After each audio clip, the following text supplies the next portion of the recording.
Clytus, I'm bored. What plaything can you offer me today? An obscure body in the SK system, Your Majesty. The inhabitants refer to it as the Hail Ming Power Hour.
Everybody, welcome back to the Hail Ming Power Hour, episode number 41. Man, we've passed the 40 mark. We're no longer young children, Danny. Yeah, the podcast is middle-aged now. If you don't know, my name is Rick Morgan. I'm one of your hosts, and my co-host is brother Danny Bennett over there. Danny Men at Work. Danny Men at because Work. We're a couple of men at work today. So, yeah, that's right. It's episode 41, forward to the one, because 40 was last week, of course. We're excited to bring you some of our favorite movies, and this week is no different. Right. Yeah, this is one that I've watched many times, so it's going to be fun to revisit this one, jumping in the old time machine and going back. And we've got a special guest, also special guest in the house with us, too, and we'll be bringing them on in a few minutes. He's kind of our boss, in a way. Should we call him boss, Danny? Yep. Yes. Okay. Our boss. We'll see how the three of us fit in the time machine and go back to 1986. That's going to be fun. So you guys just stick around. We'll be back in just a few seconds. The Hail Ming Power Hour is brought to you by the Six Demon Bag.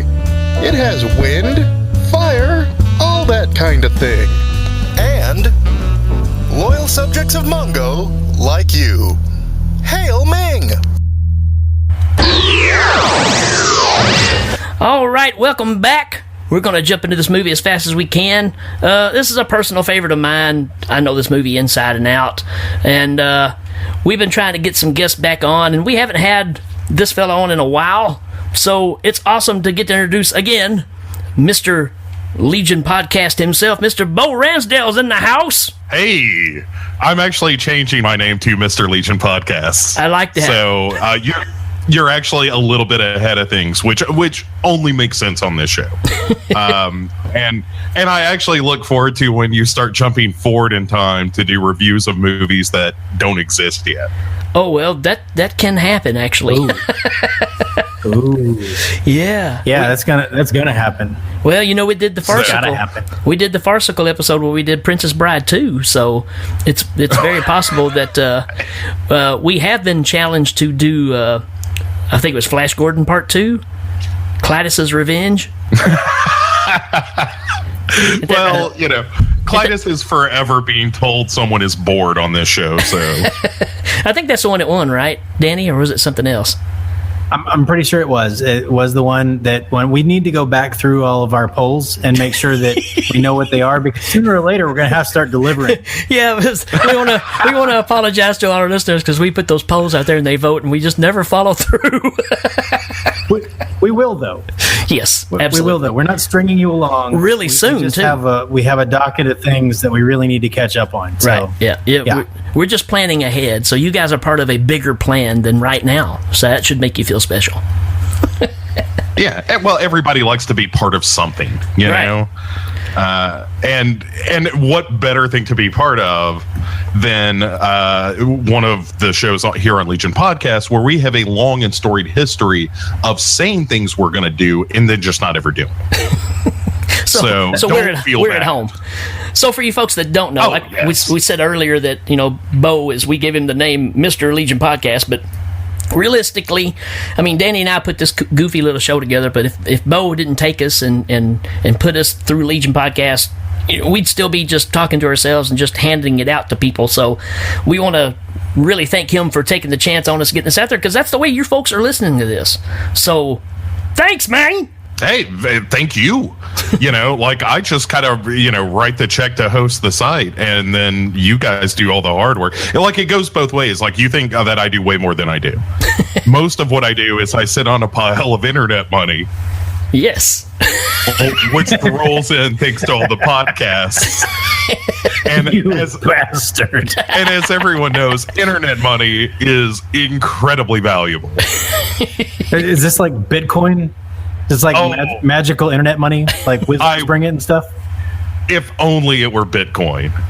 No, it's more like it's a half step below Monopoly money in that it's not actually printed. So it's nothing. Yeah, pretty much. That's awesome. Yeah, but what we're doing is we are collecting, as the name implies, a legion of followers, which we can then militarize, and eventually we will conquer the world. Yes. That's the 5-year plan. So, Hail Ming.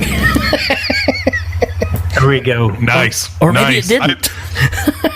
How many Hail Mings did Duncan get the last time he was on? Because we're shooting for more. Okay, well, we can definitely beat it, so. All right. Good. I mean, after every period, there should be a Hail Ming. Okay, you'll just have to remind me. I'll try to slap it over here. So. But no, I'm seriously, I'm happy to be here. You guys are a juggernaut. I was talking to Duncan, a.k.a. Scottish Bo, just last night. I didn't say that. That's a Richard Glenn Schmidt of Hello, This is the Doom Show. That fame. sounds about it right. Was him, Richard. Yeah. Yeah, he referred to me as Duncan while we were recording, and we worked our way around to Scottish Bo. So, but I was talking to Scottish Bo last night, and we were talking about the fact that. Like Hail Ming, of all the shows that kind of didn't have a pedigree, and I don't mean that in an insulting way. I just mean like you guys hadn't done a podcast before, Right? And Legion can be very incestuous, which is sexy, but because we've all done shows either together or hosted on shows or guested on shows and that kind of thing. And you guys were sort of an unknown commodity, but. Like as soon as I listened to the show that you sent me, I was like, "Well, this is great." So I have to steal this before somebody else wises up. But you guys, like the numbers are just fantastic for your show. So, Thanks. I have empirical evidence that you guys do a good podcast. Yay! I don't have to just feel it in my gut. I can show you numbers. So. What do you think about that, kids? What is this?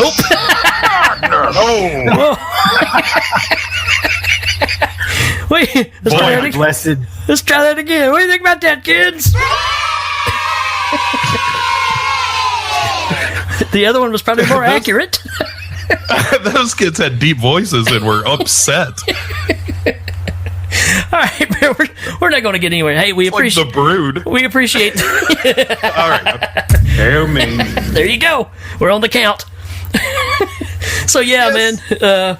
We appreciate the kind words. I mean, again, we steal from the best and just try to figure out what we like and don't like and just make it happen. So, but yeah, man, it's gonna be fun. We all love this movie, I know, so I'm excited about it. And in order to do that, we have to get the time machine. But before we do that, we have to talk about the sponsors that sponsor the time machine, or we can't take the trip. So, one that has left us for a little while because they got upset, but they've come back, and I'm glad they have, is the A-Team Plumbing, which their motto is, I pity the stool. Oh, they're back. Yeah, I brought them back. I pity the stool. So, and still going strong, although none of us have dental licenses. Bennett Dentistry, where every appointment is at 2:30. You changed your slogan. Well, and as always, we will do our business in your mouth. That's right. And I've got a new one because Bo wasn't going to bring it up because he's got a little bit of pride. But he's got a new business called Bo Randsdell's Tackle and Bait, where their motto is we tickle your bass. Yeah, that is true. I know I'm totally breaking the fourth wall here. Should I do the one I wrote? Sure. Okay. So because I'm a bit of a writer at heart, this is far too long. But inspired by the events of One Crazy Summer, I brought back a business I began when I was but a lad. And that is, of course, Bo's Face Unstick-atorium, where we undo the damage done to you.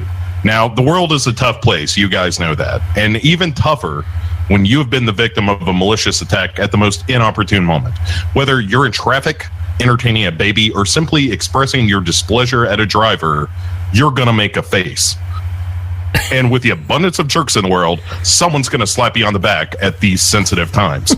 Now, here at Bo's Face Unstick-atorium, we use the latest in putty technology to do the hard work of restoring your face to its former glory, or at least the best we can do. We are not licensed by anyone. So, there you go. Bo's Face Unstick-atorium. I didn't stick the landing. Oh, damn it.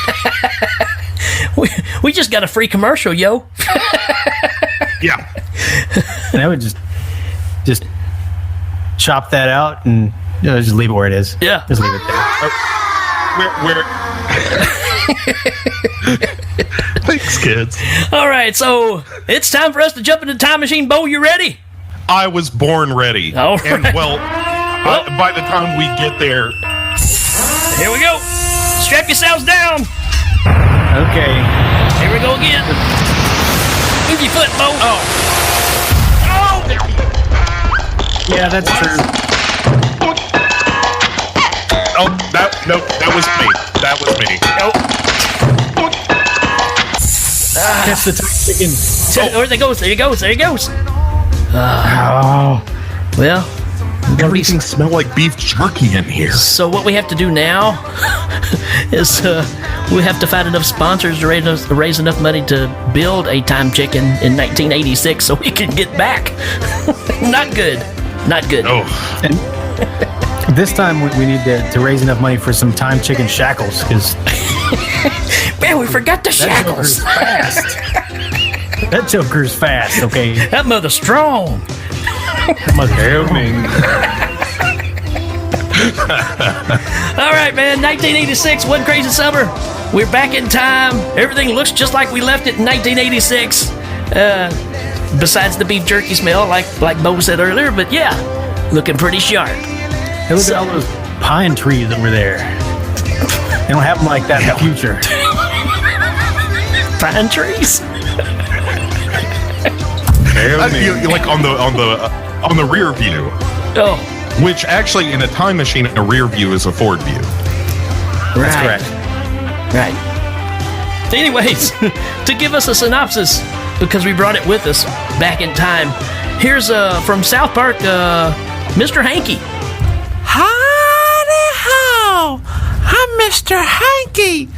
One crazy summer, Debbie gets a spot on the roster of the Dallas Cowboy Cheerleaders, which is referenced only as Texas throughout the movie. The only problem is that Debbie doesn't have enough money to get there on her own, and her mom doesn't want to help her, so her friends decide to help her out, and they all get small jobs around town to raise money. One day, Debbie is approached by her boss, Mr. Greenfield, who first offers $10 to see her breasts, another $10 to touch them. She finally gets to go when Mr. Greenfield offers to pay for everything if Debbie helps him realize his fantasy and let him score a touchdown. starring Chuck Norris, Christy Brinkley, Tom Jones, and Ed McMahon as Mr. Greenfield. Hey-oh. I feel like I watched the wrong movie. Yeah, that's always the case. All right. Yeah, that's the norm. But, in listening to that synopsis, I couldn't help but relate. That just, it speaks to me in a very personal way. It's like, is that like the story of how you got onto Legion podcasts? It really is the tale. Like when the book is finally written, that's really chapter 1. Yes. Oh, I forgot to mention, man. We got a new segment that I forgot all about. But all you folks listening out there, of course, we got our Facebook page, we got our Gmail accounts and stuff, and we really encourage you guys to give us feedback on the shows and everything. And I've got this one email that came in, or a voicemail that came in actually, and I wanted to share that. And you guys are free to send any kind of information in, but I found this one pretty interesting. So here's a voicemail I got today. Hey, Helming Power Hour, we love your show. It's really cool. I really enjoy it, especially that one time that Sean Connery dude was on there. Yeah, you remember Baby CeeLo Green? Helming Power Hour, we're going to kill you. Y'all remember that time they did race? Yeah,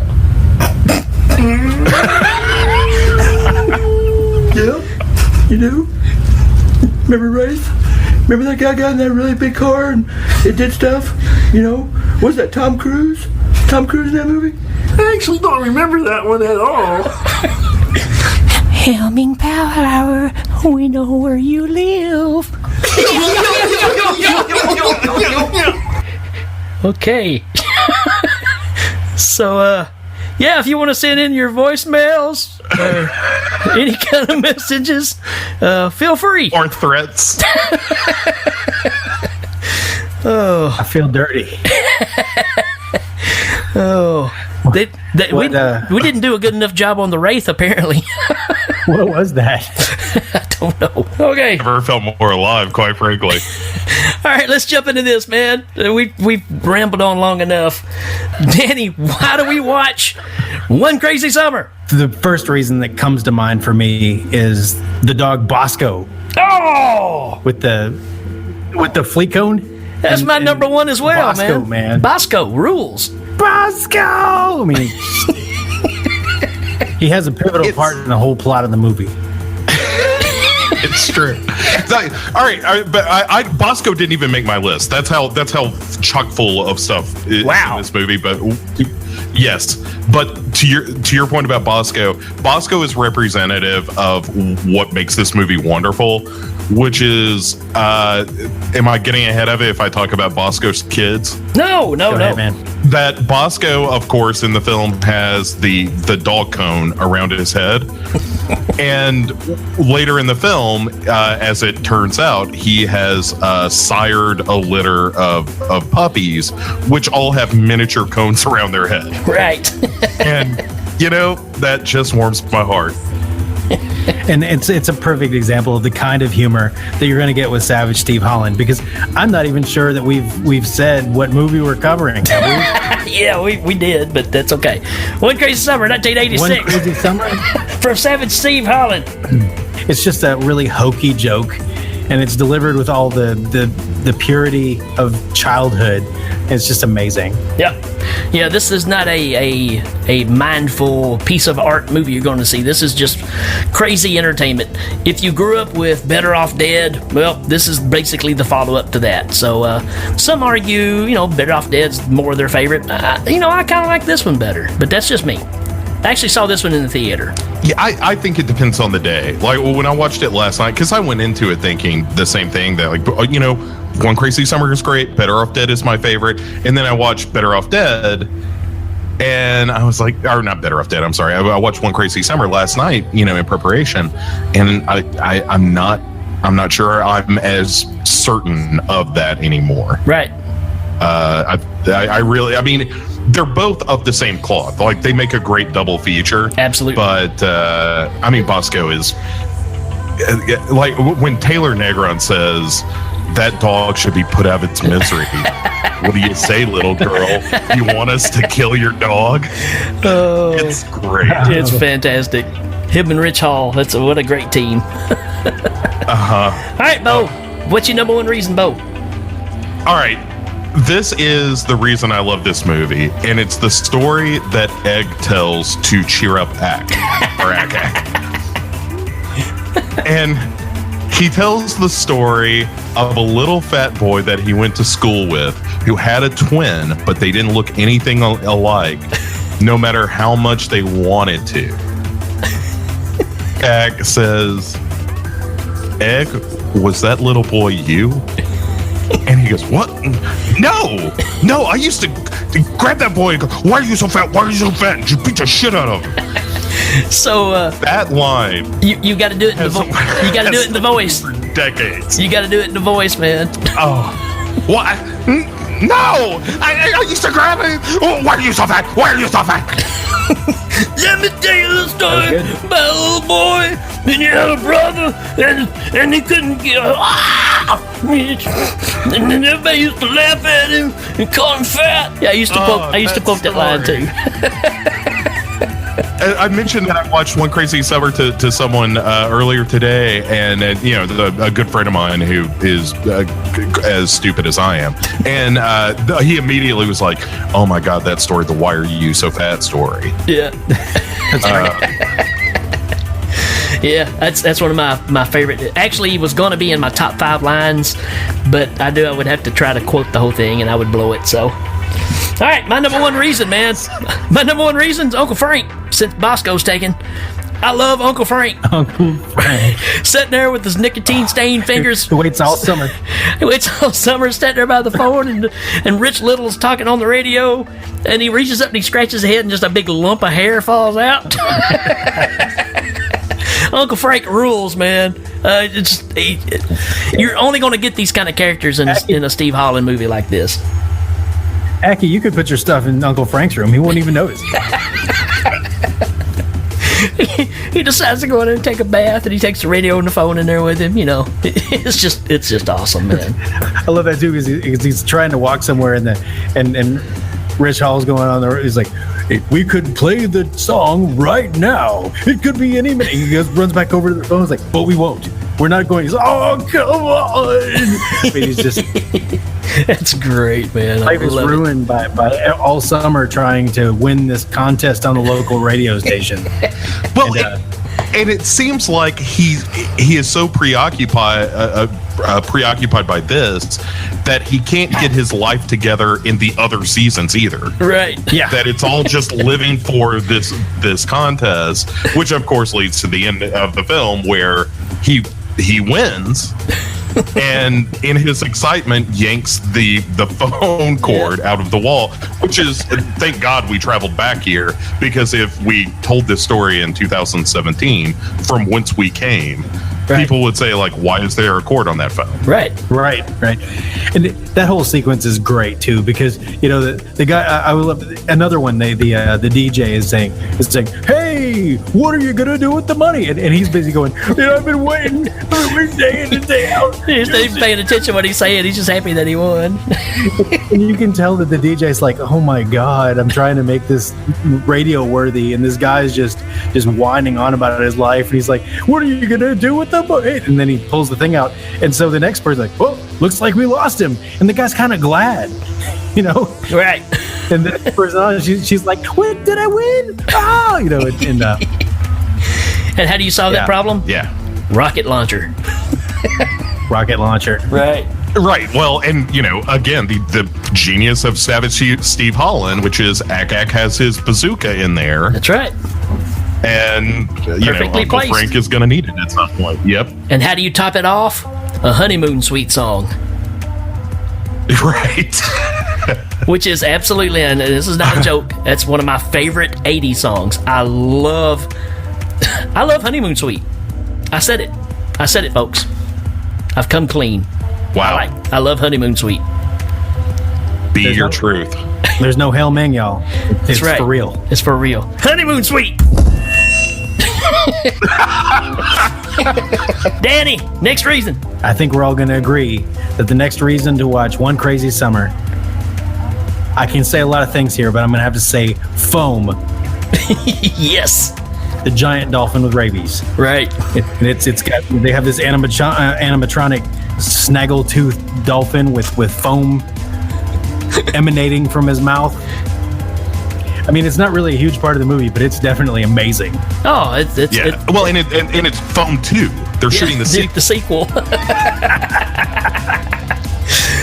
What I love about it, remember the Jaws game that you bought, the actual like board game, but it was the plastic Jaws, and it had the rubber bands that held his jaw open, and you put the trash in there and you pulled it out with a hook. That dolphin looks a whole lot like that Jaws game. Well, and all right, so and there's also the moment, speaking of them kind of riffing on Jaws in this movie, there is also the mirror scene from Jaws where the deputy finds the hand. Yes. And there is a moment in Better Off. I am so sorry. One Crazy Summer, where Akak sees the headless doll, and it is shot exactly like the soft focus and all that stuff. And it's clear that Stephen loved Jaws, except he wanted to really goof on it. Right. And the foam coming out of the teeth when you get the through the mouth shot. Yeah. It's so good. I want one. Yeah, we need to see the movie. So I mean, there's no argument there. No. I mean, foam too. Yeah. It's the movie within a movie that we definitely just have to. Yeah. That's a good one, man. All right, Bo, what you got? First of all, I'm writing foam 2 as we speak. We're going to make that movie. It's the Animal Hospital. Mostly because of how hard I laugh every time they say, hey, we've got to get the dog to the animal hospital, and the very next shot, a terrier of some kind in a doctor's coat pushing a small wheelchair that has a cat in it bandaged up. And it is the most Looney Tunes joke that ever Looney Tunes, and I love it. And that's what Savage Steve Holland is good for. I mean, his comedies are so zany. Yeah, it's such an obvious joke, but the fact that somebody bothered to have a cast and crew arrange around this and okay, we got to get that dog to push this wheelchair and we've got to keep that cat still for a minute. Part of me is thinking the technical expertise that is required for a 5-second completely ridiculous gag. But that's why I love One Crazy Summer. They will go out of their way for the dumbest joke possible. My next reason. We can sit here and talk all day long about who the cast is. John Cusack. Is it Demi Moore? No. Bob Goldthwait? Well, yes. Yeah. Deep down, this movie was made for me as a kid because you got Booger in there and you got Bobcat Goldthwait. It doesn't get any better for me than that right there. So, but I would be a fool if I didn't say the real reason to watch this movie is Bobcat Goldthwait in a Godzilla suit. Oh, yeah. Yes. I mean, yes. Instantly what I think of when I think of this movie. It's great. The fact that it's Bob Goldthwait means he's generally making Godzilla noises anyway. Exactly. I mean, you couldn't have got it any better than that. And just the fact, and you get the whole crazy kind of Keystone Cop thing there because you got, the young kids troop that's out on the beach.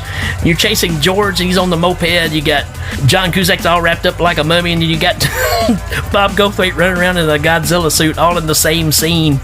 It's just gold, man. It's just gold. That's pretty tremendous. And in fairness, though, you can almost take any scene with Bobcat Goldthwait in the movie and say, okay, this is the best moment of the film, because he's always really, really funny in everything every moment he's in. He always was to me, for sure. I mean, he was one of those people that I latched on early on, and like I said, I was a fan of Booger too from Revenge of the Nerds. So the two of them together, man, I'm a happy dude. And some Honeymoon Suite. Also, the guy from Popcorn. The dude from Popcorn. That's right. Absolutely. You got Tom Villard as Clay Stork. Yeah, wait, Egg and Clay Stork, by the way. Right. Fantastic names for these characters. Oh, and what about when he's in the Godzilla suit and he runs over and he's stomping on the buildings, and you got Eddie from Big Trouble in Little China standing there going, "Oh, this is fantastic." Right, finally something for me at this party. Yeah. Yeah, because he looks completely bored up until the moment that happens. Yeah, it's really fantastic. Except the fact of Godzilla's Japanese and I think he's Chinese. So. But, that's the 80s. I mean, I don't think we really right. cared. At the 80s, we all thought it was the Orient. Right. So, well, yeah. It was not necessarily a great time for sensitivity to cultures in the 80s. Hey, and speaking of great names, since we were talking about the Stork brothers a minute ago, I just want to point out that George, his friend George, his last name is Calamari. Right. And his sister's name is Squid Calamari. I didn't. Oh, well done. Wow. Yeah. I mean, that's so good it's bad. That's good. Nice job, Danny. Shut up. What about the old dude in the wheelchair, man? I love that guy too. William Hickey. Yeah. Yeah, man. Christmas Vacation. I mean, the guy's been in everything. Clark, why don't you go get my stogies? Tales from the Crypt, the movie. Yes. That's the one with the cat, he right? is the old man in a wheelchair in that. Right. Yeah, with the cat, with Buster Poindexter. Yeah. Oh, that's right. Yeah, it's if you're gonna watch Tales from the Crypt, the movie, which is would I recommend that? I don't know, but it's worth it to watch that story at the very least. But it's a good one. Yeah, the running bit with him. The guy from Animal House, the pledge bin guy. Yeah. I feel terrible. I can't think of the actor's name, but Niedermeyer. Every time William Hickey goes by in the wheelchair, and whatever he's plotting, he has to break off and be like, hello, Daddy. And like William Hickey goes by once, and then he starts talking again, and then he just comes right back by in the wheelchair to interrupt again. It's just a great gag. And you got him flicking the cigar into Godzilla's mouth, so that's why his smoke's coming out of his mouth when he's stepping on the buildings, and it's just, I don't know, man. It's my kind of humor all the way. Yeah. Mine too. Well, I mean, I grew up on Looney Tunes as well. Yes. And it's that kind of wordplay, visual gag sort of stuff that Savage Steve Holland, like, you can't tell me this guy never saw a Woody Woodpecker cartoon. Right. Well, look at even how the movie opens up. The movie opens up with all the artwork going on, the cartoon, so animated stuff. So it's I don't know, man, it's a little something for everybody. All right. I'm sure this is going to come up. In Did You Know? But Savage Steve Holland did those animated sequences, and because he was an illustrator and an animator, and one of the other things that he animated was from the game show Press Your Luck. He animated the whammy. How about that? Whammy. Yeah, I read that as well. It's weird that Savage Steve Holland has, like, I haven't seen anything the guy's done in years and years, but he is such a critical part of my comedy DNA that I should send that guy money on the rig. Pretty much how I got into college, kind of deep sixed him there for a long time. I think he did something recently though. It looks like he's done some kind of VOD stuff and some television. But there is a movie called Multiplexing that looks like it's in pre-production. I don't know exactly what that movie is, but it looks like it is a story about a group of people who work at a movie theater multiplex, which sounds like a great Savage Steve Holland joint. It's a perfect place for it, yeah. Or popcorn. Hail Ming. Yeah, you got to watch out for Clay Stork, man. He'll kill everybody. Maybe that's what happened. Maybe this movie happened, and then because of that, popcorn happened. Which there is a really good popcorn joke in this movie. The giant bag of popcorn. It's so good. Did you get my popcorn? Actually, It's on my list too. The whole drive-in scene is great, man. And he's watching the movie, and he's sitting by her, and the guy's on the screen with the chainsaw. I knew I'd find you with my girl at the drive-in. It's John Matuzak too, who's playing the killer in the movie. Oh, is he? as well as the biker, right? Yeah, I knew he was the biker. Doesn't he play Stain as well? Yeah. Is it not him? I might be wrong. I thought he was playing the killer in the thing, but I think I know he's probably right. I know he's staying. I know he's driving the motorcycle, but I don't know about him being in the movie. Yeah, I'm not sure, but very well could be. big money, no whammy. No whammies, no whammies. All right, Bo, what you got? All right, I'm gonna steal this from Danny. It is the popcorn joke. Oh yeah. The popcorn. Toss in literally a garbage bag full of popcorn. And it's that walleye camera angle, like on the bottom of the car with the popcorn bag, just like covering everything in reality. So good. And then the payoff of that is they cut back later, and the hot girl in the film is balling up the empty bag, and John Cusack is like, "Wow, you've got some appetite." Just again, that's just the type of humor you're going to get. Speaking of that, my next one is going to be just the fact that they go to generic high school. And yes, the whole cap and gown thing. I mean, John Cusack's got the rented the rental. His hat's like 4 times smaller than everybody else's, and the gown he's wearing, it comes down to just his elbows. And then when they throw their hats in the air and the one guy gets killed, it like stabs him in the back. Just crazy stuff, man. Yeah, I've got Death by Mortarboard here on my list. It's amazing. Like everybody throws the hat and somebody ends up with it like a ninja star embedded in his back. Oh, it's amazing. The sound design is really good on that one too, because you hear that like thunk. Yeah. The dude just collapses on there. When they realize what's happened, they sneak away. It's like, we're not getting involved. Yeah, they just sit him in a chair and walk off. Yeah.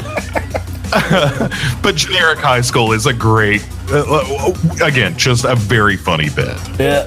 All right, Danny. I've got to say Joe Flaherty as the scout leader. Yes. And he's giving them all the first aid pep talk, where he's like, "You're gonna see people with their eyeballs are gonna be going out of their heads, and you're gonna have to put it back in with a stick or something, and just bandage them up."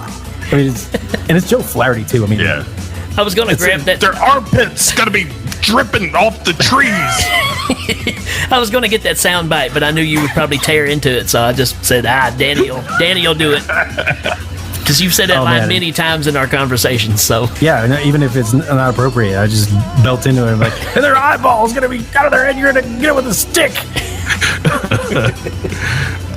Yeah, he's really, really great in the movie. Like, he has a very small part, but even his relationship with Ak is kind of nice in the movie. So, I know we've been talking about all the gags and whatnot, but like all the Steve Holland movies, there is some real heart to the film, and it's John Cusack trying to find love and all that, but Ak is the son of Joe Flaherty, who's very militaristic, and Ak just wants to help people and save people and doesn't want to hurt anybody, and the payoff on that is really nice, I think.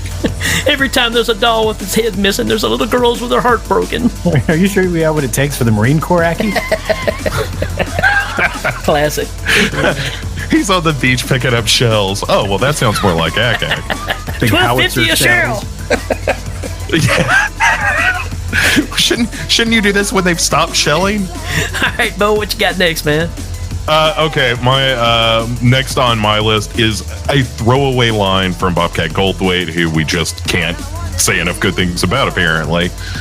But it's when he's going through the trailer before he comes upon the Godzilla outfit, and it's him saying, "Oh, I can wear that anytime."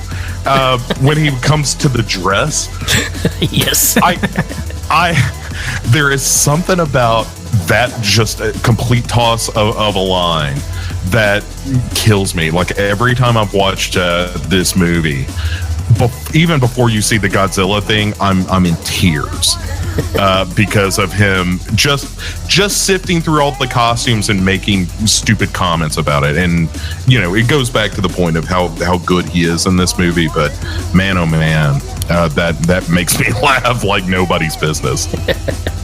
Killer stuff. I don't know which one to go with next myself. I've got Kickin' soundtrack, which, come on, you got some Twisted Sister, you got some Eurythmics, you got a lot of cool stuff. Not to mention a group called Honeymoon Suite.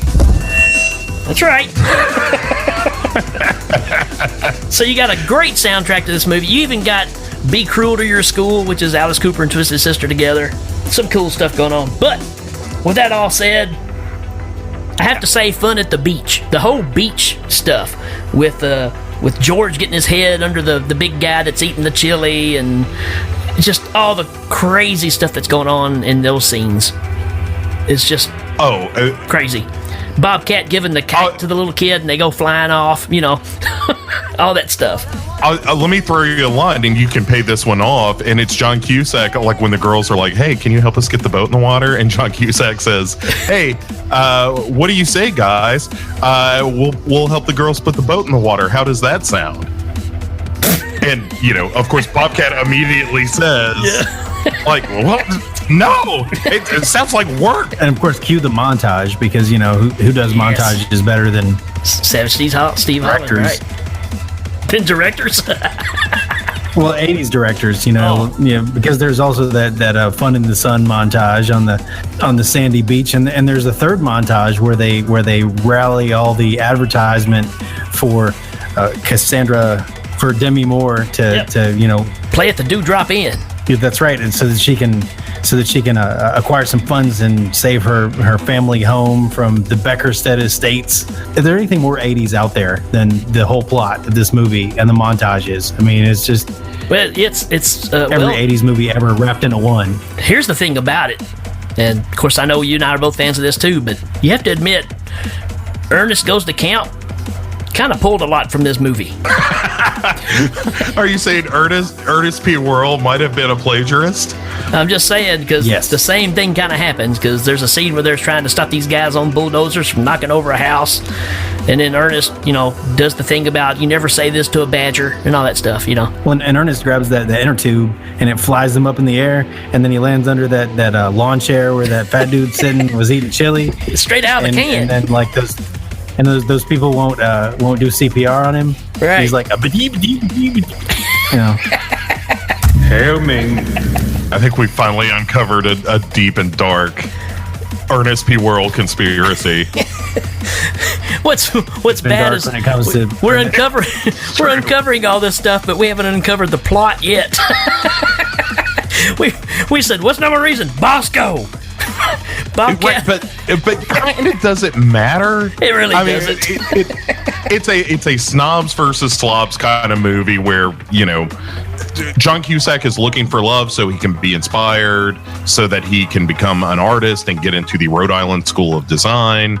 Meanwhile, the girl that he's kind of got the hots for is Cassandra, played by Demi Moore, who is about to lose her aunt's home because Niedermeyer and his shitty kid want to tear down the house and build a big subdivision, right, including another lobster restaurant. Yeah. Lobster Log Restaurant. 106, is that the number? Lobster Log 106 is what it's going to be. Yeah. And at the end, just like in any 80s movie, they find some competition that they're able to win and save the day. Yeah, this is where they ski. It's not a talent show. It's they ski down the mountain, right? Oh, that's right. On Wyoming. One ski. No, man. So they try to raise money, and here's what I want to get to is Cassandra and her band. Did y'all see this band? Like the night when it's really happening, it's like 4 or 5 fat dudes with no hair, and they're all wearing like tuxedo shirts with orange cummerbunds, and then all the waitresses are the backup singers. Where did this come from? I mean, well, you had flyers all over town, so I assume that the background singers found her.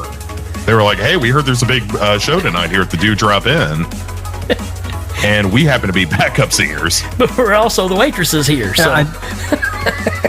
Can you get my drink after this song? The only thing I can remember about that whole sequence is that you only hear like the last 3 words of the song, and it's "Don't look back."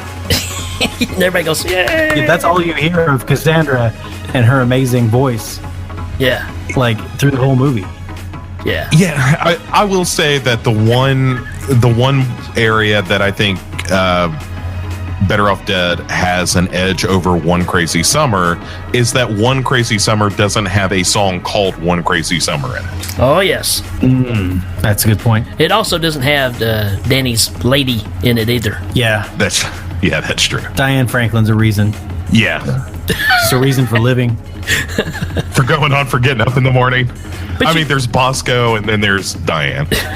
That's right. But you got Demi Moore. In that order. You got Demi Moore, though. At this point, Demi Moore was not really happening, but hey, look, she became a big deal, so there you go. It is pre-boob job Demi Moore. Yes. And if you notice, of all the things we've talked about, the 2 things we really haven't mentioned all that much, except in passing, are John Cusack and Demi Moore. Because they're not what makes the movie. You're right. It's all the crazy, zany other stuff that makes the movie. They're almost the reason that people now would go try to watch it because they know their names, but they are not the reason to watch the movie. I'd talk about Jeremy Piven in this movie before I talk about Demi Moore, really. Yeah. I was just surprised Jeremy Piven was in this movie. It had been long enough that when I saw him, I was like, Jeremy Piven is in this? And he eats Odie's tongue. Yeah, he's a real jerk. Yeah, which, he's great. Based on everything I've ever heard about Jeremy Piven, is actually accurate. Yeah, he's not acting. That's just the way it is. Right. He was never handed a script in this movie. They were just like, be yourself, Jeremy. It's going to be fine. And sure enough, he was eating stuffed animal tongues. Well, and Bo, you said it earlier. You talking about the heart this movie has and stuff, and I think that's one thing that Steve Holland did was get the right people in the right roles, because the bad people are the people you cannot stand. You feel something for these people that are the losers that are trying to put the little team together and make things happen. You relate to all that stuff, and they put the right people in the right places. That's what makes the movie. Not any one of them. As much as I love Bob, I mean, Ack is just as funny. Joe Flaherty. I mean, it takes all of them, and that's what makes this movie so fun. When Bob Goldthwait's like, he had a twin brother that he didn't look anything alike, but he wanted to. Yeah, it's a weird detail. Like they were like, there is such a thing as, fraternal twins, just people who like came out at the same time, but they don't look anything alike. And just this uncovering that perhaps Egg wanted to look like Stork or vice versa. What you got, Danny? Anything else? Well, I could say that the whole cookie thing with dude's girlfriend, trying to go out with John Cusack, right. Bill Murray's other brother that wasn't in Moving Violations. He's pretty amazing. But as far as events, I mean, there's just so much that goes on. We can talk about the regatta for a minute. The moment where he throws the steel ball and finally makes a basket to save the day. Yes. But all that, you watch it and you'll like it, but it's not really a reason to watch the movie. It's not like Foam 2. True. Very true. I mean, isn't it? Although I do love the fact that they went to all the trouble of building a disguise for their Ferrari motor. Yes. Just so that they could blow the hatch. Yes. Yeah. Because there's no other reason to do it. That's definitely on my notes. Blow the hatch. It's great. I mean, and that's really the story of this movie. It's like you don't watch this movie for this one particular performance or this one particular thing, as we've been saying. It is just like, hey, this is going to be. We're going to throw everything at the wall and see what sticks. Right. It's like if Johnny Dangerously were slightly less dirty, maybe, and a little more fun-loving and freewheeling. You fucking bastards! But it really is just, one other joke that upon seeing it again, I was like, oh my God, that's a joke that has hung with me, and I think I've stolen it in a script, not knowing it. Is Joel Murray saying at the very beginning of the movie when he's trying to convince John Cusack to go to Nantucket, and he says, I got to get out of here for a little while. Like, my mom's been on my case. She says that I'm irresponsible and that I don't pay attention to things and I put things off. And he stands up and the camera follows him, and on top of his car is strapped the deadest Christmas tree you ever saw. Yep. And it's really wonderful. Yeah, that's good. Well, on my notes, the way it goes down the final part of the page, it says boat montage. We talked about that. Then I got my What's a Matter You, which when they raise their sail and they got the What's a Matter You logo in the middle, which I used to have a t-shirt that said that. Mm-hmm. Blow the hatch. And guess what's right after that? Honeymoon suite.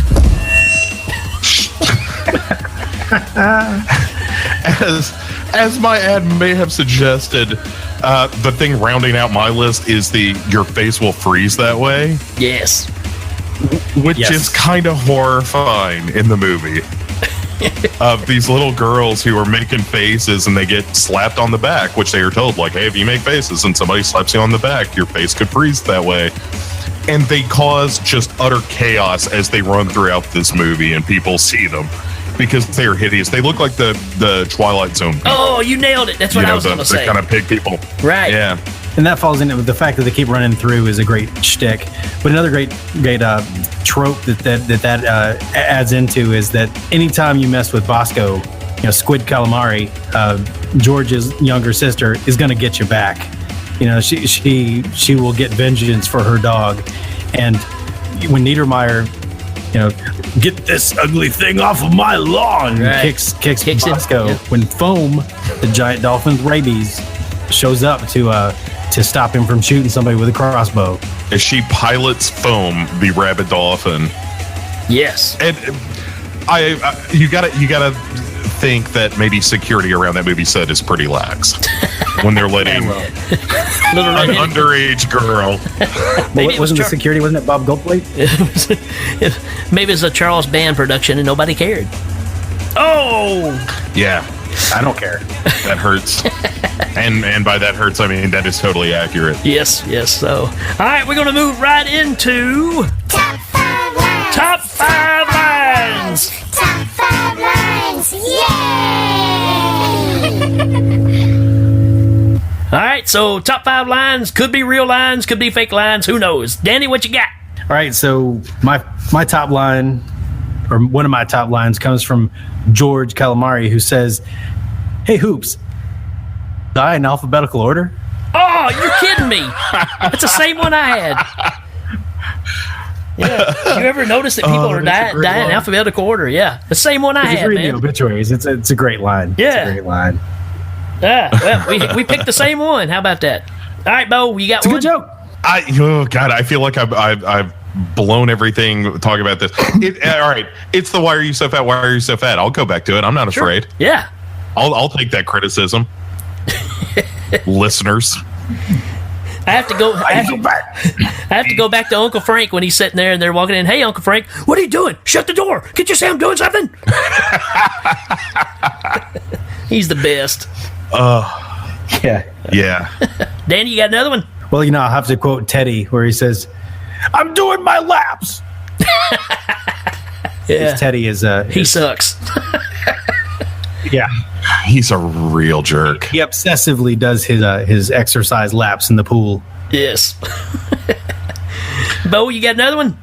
It's the going back to Teddy, who is stupid, saying like when he's trying to describe Cassandra, and he says, "What do they call those things in her hair? Corn husks." Yeah. Yeah, it makes me laugh. That is a good one. And obviously the top line of the whole movie, and when you watch this, you'll recognize it. But it's when Demi Moore is talking to John Cusack, and she says, "You want to see my cheese nips?"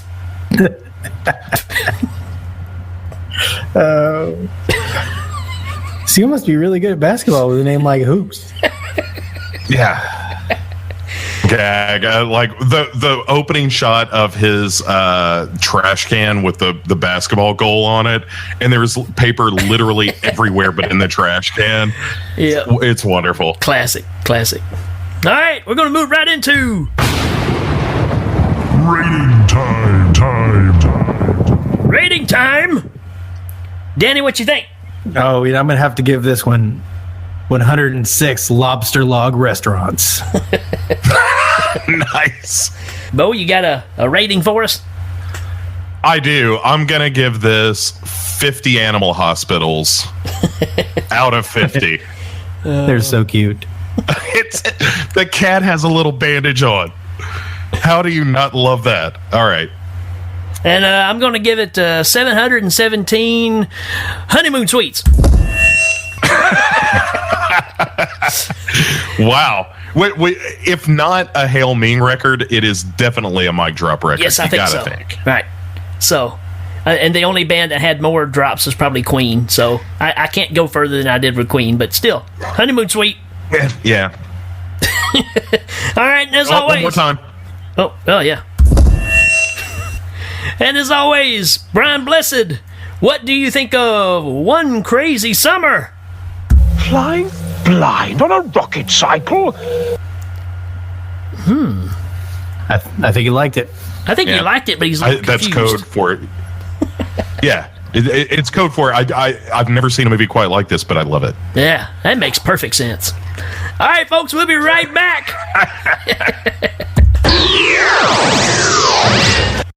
In a world of constant struggles lives someone who's had more than their share. Since birth, he fought an uphill battle against all of mankind. Growing up alone, with no one to talk to, no family or friends, and no place to call home. They all laughed at him. He was never included in any activities with those his own age. New Age Cinema presents a tale so sad, so unimaginable, you won't believe your eyes. Based on a true story. Foam 3.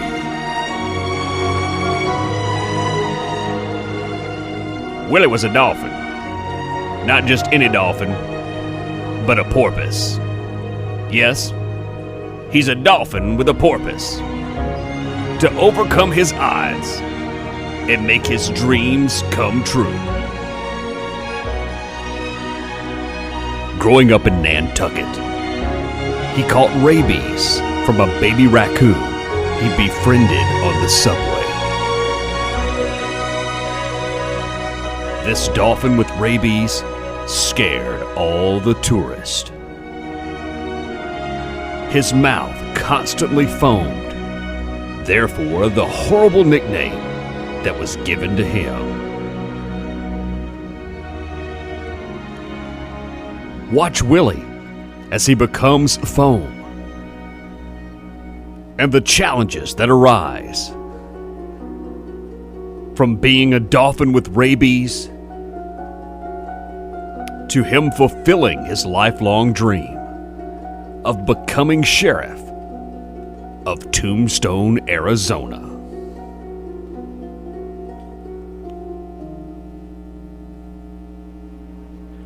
Critics agree, Foam 3 is the must-see film of the year.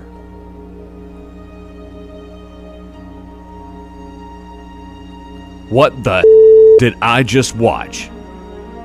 Says Jim Johnson of Daily News Sentinel. Terrific, says the Hoboken Auto Trader. Leave me alone or I'm calling the cops, says Jill Fredericks of Omaha, Nebraska. Quit asking me these questions. I'm just trying to get some laundry detergent, says Pamela Newton shopping at Fred's. Foam 3. Coming this summer to a theater near you.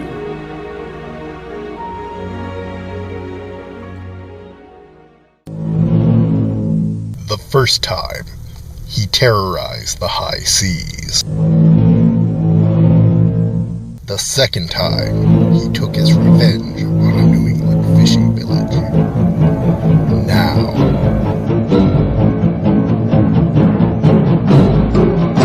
he's just trying to make it home for the holidays. What you mean you don't think you'll be visiting your family on the holidays? What kind of monster are you? Hey, just because I'm a giant killer dolphin with rabies doesn't mean I'm a monster. Okay, maybe technically I am. It's just me and my dad, we never really got along. I was a performer. My father was a performer. His father before him was a performer. We jumped through the hoops and all the kids would cheer.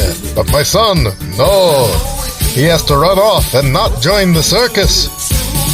He wants to scare fishing villages. They were eating our kind. Don't judge people. Now, with his new friend Gobbies, he's got 48 hours to make it to SeaWorld to try and bring his family together. He'll travel by sea. There's gotta be a better way. By land.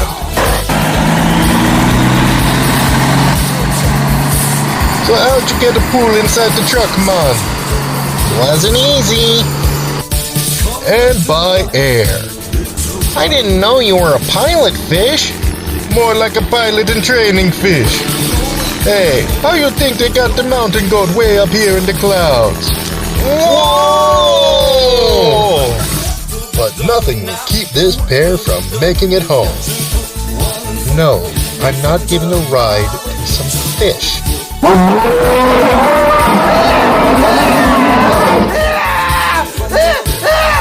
I'm not a fish. I'm a giant dolphin with rabies. That's my boy. The producers of Foam. And Foam 2 comes Foam 3. Foam for the holidays.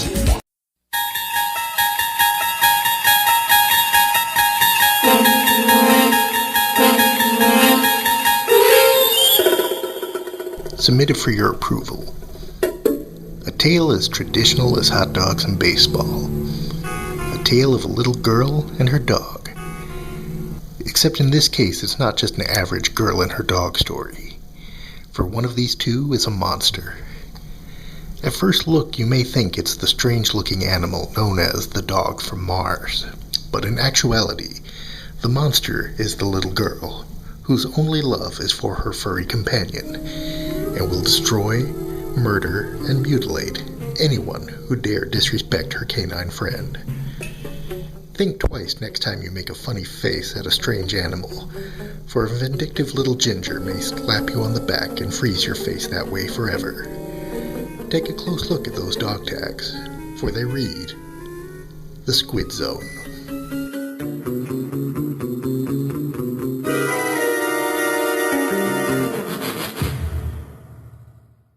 And now, Did You Know? With Redbeard the Pirate.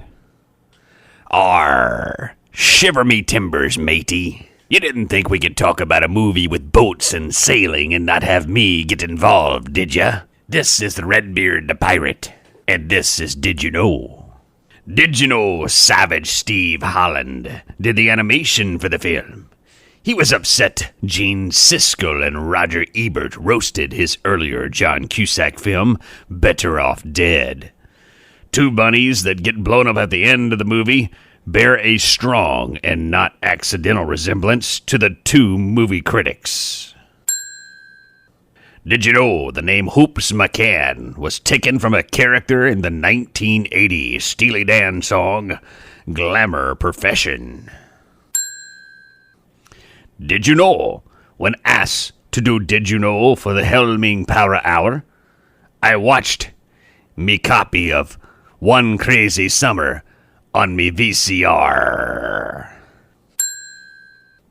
Did you know Joel Murray stated in an interview that He did not think he would be cast as George Calamari because Jeremy Piven was auditioning for the same role and was best friends with John Cusack. To Murray's surprise, Piven was cast as Ty instead, and he got the part. Well, blow me down. Did you know when Calamari picks up 2 women at the dance? The strawberry blonde on the right is director Steve Holland's sister, whose childhood nickname was Squid, and is the basis for the little girl in the film, also named Squid. Did you know that I was the originator of the craze called planking?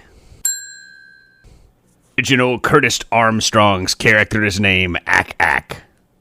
The airport's call letters for the island of Nantucket, the film's primary setting, is A-C-K. Ack. You've been listening to Did You Know? With Redbeard the Pirate on the Hell Ming Power Hour. Did you know that you can have me chest, but leave me booty alone?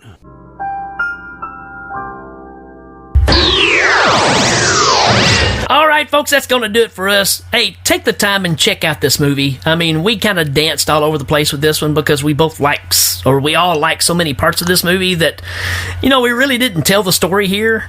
And it really isn't that important. Just watch it and have a good time. That's the way I think about it. What do you think about it, Danny?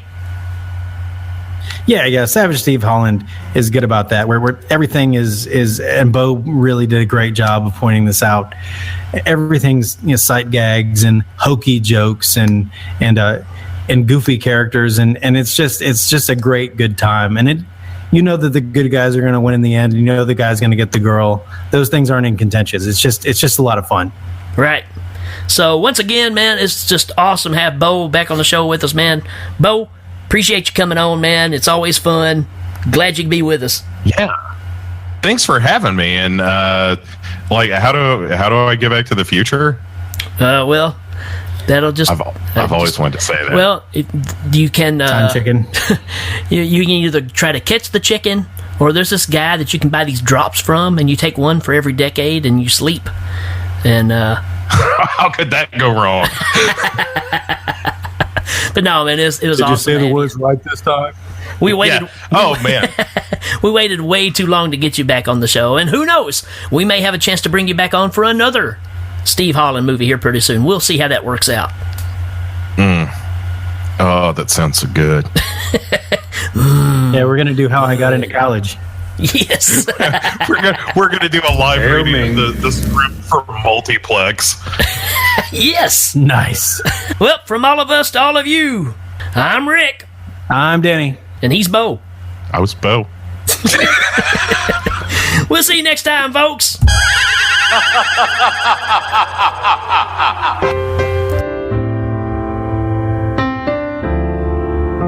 Hey, everybody. Haven't we all had that one crazy summer? That one time in our lives that we overcame obstacles, we made friends, threw caution to the wind, and made our lives better in one fell swoop. I think it's important to realize that these are the moments that define us. Our worst defeats, our greatest victories. One Crazy Summer defines all of that. Ultimately, it's the story of friends. Friends coming together, friends overcoming evil, and friends stopping a lobster log restaurant from taking away the ancestral home of a fairly decent singer, although we don't hear her. Well, that's all I got for today. And remember, actions speak louder than catchphrases. Good night, everybody.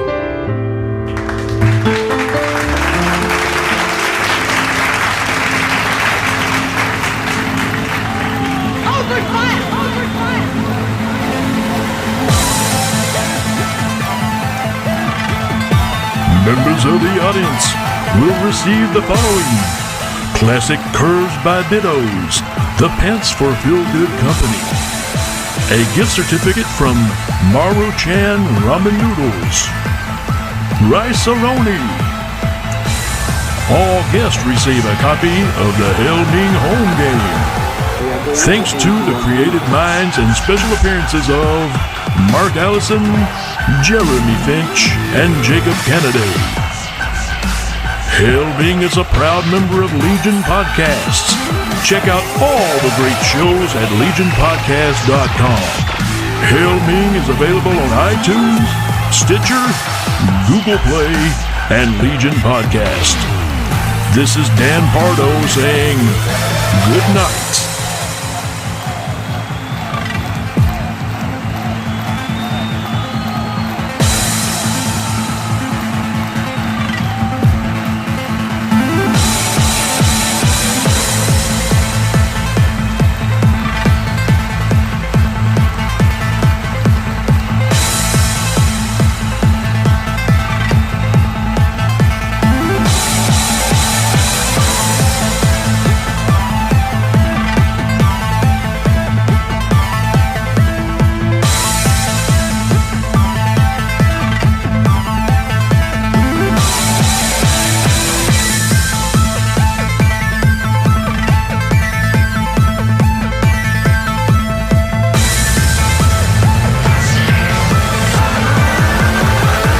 We are going to empty your memory.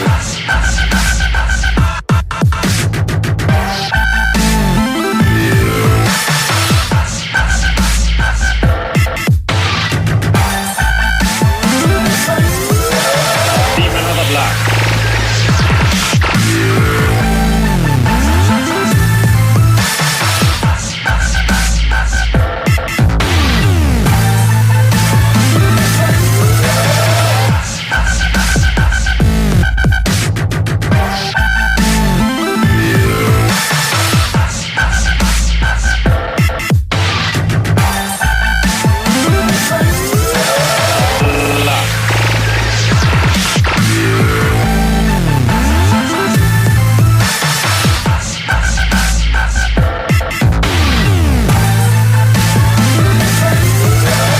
Should we stop the torture?